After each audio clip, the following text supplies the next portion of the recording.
और वर्तमान में इस कलिकाल में पंचम काल में किसी को मुक्ति नहीं मिलेगी।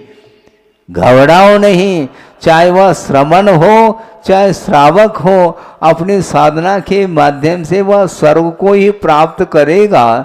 क्योंकि मोक्ष को प्राप्त करने के लिए जो और विशेष जो है साधना की आवश्यकता पड़ती है, वह साधना वर्तमान में संभव नहीं है।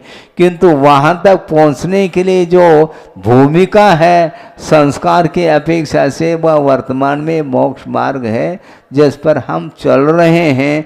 किंतु गुरुदेव का बार बार ये कहना रहता है, ये प्रारंभिक भूमिका है मोक्ष मार्ग की, अभी बहुत दूर तक चलना है। मोक्ष मार्ग को तय करने के लिए हमें चतुर्थ काल में पैदा हो करके विशिष्ट मोक्ष मार्ग की सामग्री को प्राप्त करके और उसका सदुपयोग करते हुए जाएंगे तो निश्चित रूप से हमें मोक्ष का लाभ हो सकता है।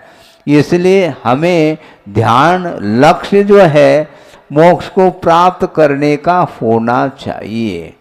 क्योंकि आचार्य कहते हैं, तत् भवे किम शरणम जत सुरिंदान दी सदे विलवो हरिहर बम्बा दिया काले न ये कवलिया जथ।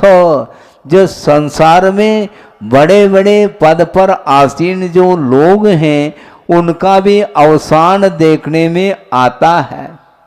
हाँ, जत सुरिंदान दीसदे विलवो, सुरेंद्र का भी विलय देखने में आता है। जो इंद्र हैं, देवेंद्र जिसको बोलते हैं, असुरेंद्र बोलते हैं अथवा सुरेंद्र बोलते हैं, उनका भी अवसान देखने में आता है।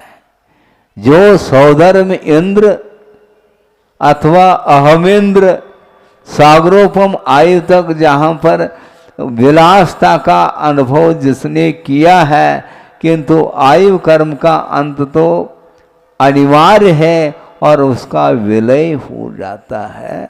इसको बोलते हैं संसार का स्वरूप। और संसार के स्वरूप को जिसने जान लिया, पढ़ लिया, अनुभव कर लिया, तो उसको वैराग्य हुए बिना रहता नहीं।